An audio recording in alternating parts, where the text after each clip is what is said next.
नमस्कार दोस्तों, आज हम एकादशी की कथा सुनेंगे। ऐसा कहते हैं कि एक एकादशी व्रत करने से हमें बहुत से व्रतों के समान पुण्य प्राप्ति होती है। कथा सुनने से भी हमें बहुत ही पुण्य की प्राप्ति होती है।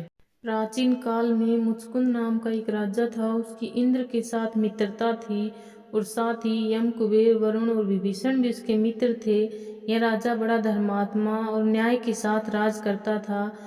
उस राजा की एक कन्या थी जिसका नाम चंद्रभागा था। उस कन्या का विवाह चंद्रसेन के पुत्र शोभन के साथ हुआ था। एक समय वह शोभन ससुराल आया। इन दिनों जल्दी ही पुण्यदायिनी रमा एकादशी आने वाली थी।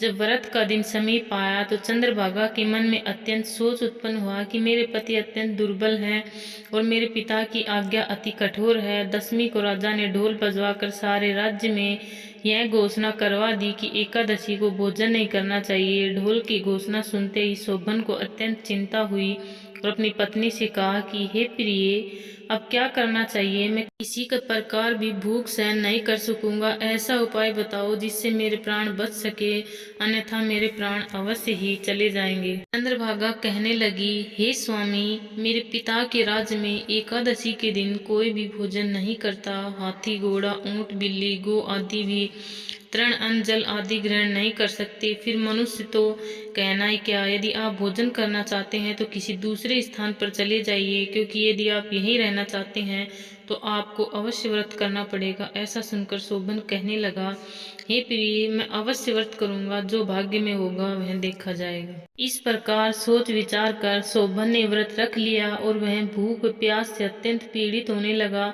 जब सूर्य नारायण अस्त हो गए और रात्रि को जागरण का समय आया, जो वैष्णव को अत्यंत हर्ष देने वाला था, परंतु शोभन के लिए अत्यंत दुखदायी हुआ। प्रातःकाल होते शोभन के प्राण निकल गए। तब राजा ने सुगंधित काष्ठ से उसका दाह संस्कार करवाया, परंतु चंद्रभागा ने अपने पिता की आज्ञा से अपने शरीर को दग्ध नहीं किया और शोभन की अंत्येष्टि क्रिया के बाद अपने पिता के घर में ही रहने लगी।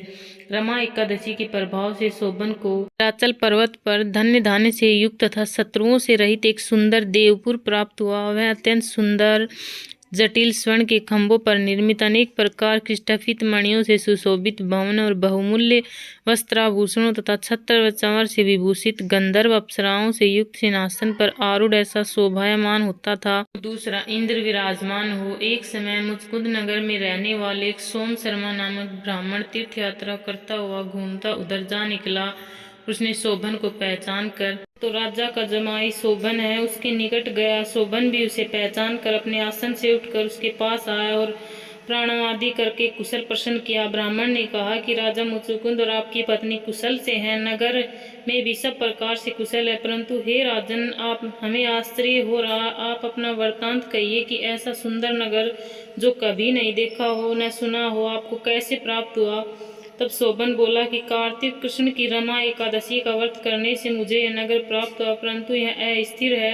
यह स्थिर हो जाए ऐसा उपाय कीजिए। ब्राह्मण कहने लगा कि हे राजन, यह स्थिर क्यों नहीं है और कैसे स्थिर हो सकता है, आप बताइए। मैं अवश्य ही वह उपाय करूंगा। मेरी इस बात को आप मिथ्या न समझिए। शोभन ने कहा कि मैंने इस व्रत को श्रद्धा रहित होकर किया है, अतः यह सब कुछ अस्थिर है। आप मुचकुंद की कन्या चंद्रभागा को यह सब वृत्तांत कहे तो यह स्थिर हो सकता है। ऐसा सुनकर उस श्रेष्ठ ब्राह्मण ने अपने नगर लौटकर चंद्रभागा से यह सब वृत्तांत कह सुनाया। ब्राह्मण के वचन सुनकर चंद्रभागा बड़ी प्रसन्नता से ब्राह्मण से कहने लगी, ब्राह्मण, ये सब आपने प्रत्यक्ष देखा है या सपन की बातें कर रहे हैं? ब्राह्मण कहने लगे, हे पुत्री, मैंने महावन में तुम्हारे पति को प्रत्यक्ष देखा है, साथ ही किसी से विजय न हो सके ऐसा देवताओं के नगर के समान उनका नगर भी देखा है। उन्होंने यह भी कहा है कि स्थिर नहीं है, जिस प्रकार स्थिर रह सके। चंद्रभागा कहने लगी, हे विप्र, तुम मुझे वहां ले चलो। मुझे पतिदेव के दर्शन की तीव्र लालसा है। मैं अपने किए हुए पुण्य से उस नगर को स्थिर बना दूंगी।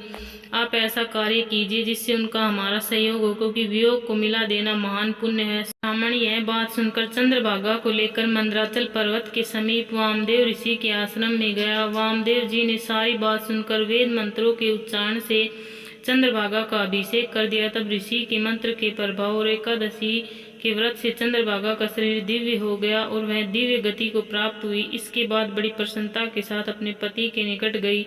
अपनी प्रिय पत्नी को आते देखकर शोभन अति प्रसन्न हुआ और उसे बुलाकर अपनी बाईं तरफ बिठा लिया। चंद्रभागा कहने लगी, हे प्राणनाथ, आप मेरे पुण्य को ग्रहण कीजिए। अपने पिता के घर जब मैं 8 वर्ष की थी तब से विधि पूर्वक एकादशी व्रत को करती हूँ। श्रद्धा पूर्वक इस पुण्य के प्रताप से आपका यह नगर स्थिर हो जाएगा तथा समस्त कर्मों से युक्त होकर प्रलय के अंत तक रहेगा। इस प्रकार चंद्रभागा ने दिव्य आभूषण और वस्त्रों से सुसज्जित होकर अपने पति के साथ आनंद पूर्वक जीवन व्यतीत करने लगी। जो मनुष्य रमा एकादशी का व्रत करते हैं, इसके प्रभाव से उनके ब्रह्मा हत्या सहित मस्त पाप नष्ट हो जाते हैं। जो मनुष्य इस महात्म्य को पढ़ते अथवा सुनते हैं, वे समस्त पापों से छूटकर विष्णु लोक को प्राप्त होते हैं। एकादशी का पुण्य कार्य करने के लिए बहुत महत्वपूर्ण माना जाता है। भगवान विष्णु को सभी व्रतों में एकादशी सबसे प्रिय है और रमा एकादशी पर भगवान विष्णु और माता लक्ष्मी की साथ पूजन करने का बहुत ही महत्व है।